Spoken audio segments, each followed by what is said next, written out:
پاکستان نے دوسرا communication satellite خلا کے لیے روانہ کر دیا۔ پاک اسٹیٹ MM-1 سے تیز ترین انٹرنیٹ کی فراہمی ممکن ہوگی۔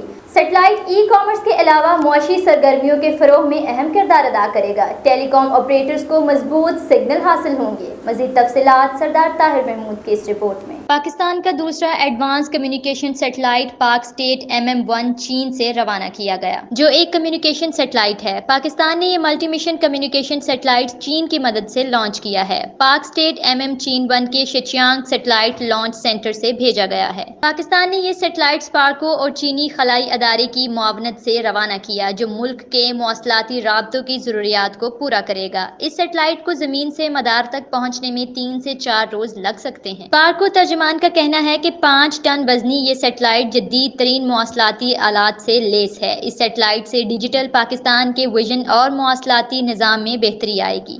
اس کی مدد سے ٹیلی کام آپریٹرز کو مضبوط سگنل حاصل ہوں گے۔ اس سے ملک کے دور دراز علاقوں میں بھی تیز ترین انٹرنیٹ کی سہولت فراہم کی جا سکے گی۔ یہ سیٹلائٹ ای کامرس کے علاوہ معاشی سرگرمیوں کے فروغ میں بھی اہم کردار ادا کرے گا۔ اس سیٹلائٹ کو زمین سے 36,000 کلومیٹر کی بلندی پر خلا میں داخل کیا جائے گا۔ بتاتے چلیں کہ اس ماہ پاکستان کا پہلا satellite mission I cube Qamar کامیابی سے چاند کے مدار میں داخل ہو چکا ہے۔ سیٹلائٹ چاند پر تعیناتی کے بعد ڈیزائن کردہ ٹیکنیکس کے عین مطابق کام کر رہا ہے۔ آئی کیوب قمر کا امیجنگ پے لوڈ مکمل طور پر فعال ہے۔ آئی کیوب قمر کے کنٹرولرز، سب سسٹمز اور پروٹوکولز کی امداد میں ٹیسٹنگ کا سلسلہ جاری ہے۔ پاکستانی سیٹلائٹ آئی کیوب قمر 12 گھنٹے میں چاند کا چکر مکمل کرتا ہے۔ آئی کیوب قمر چاند کے مدار میں چاند کی سطح سے 200 کلومیٹر کے فاصلے سے منظر کشی کرتا ہے۔ آئی کیوب قمر کے سگنلز 3,60,000 سے 4,00,000 کلومیٹر کا فاصلہ طے کر کے زمین پر موصول ہوں گے۔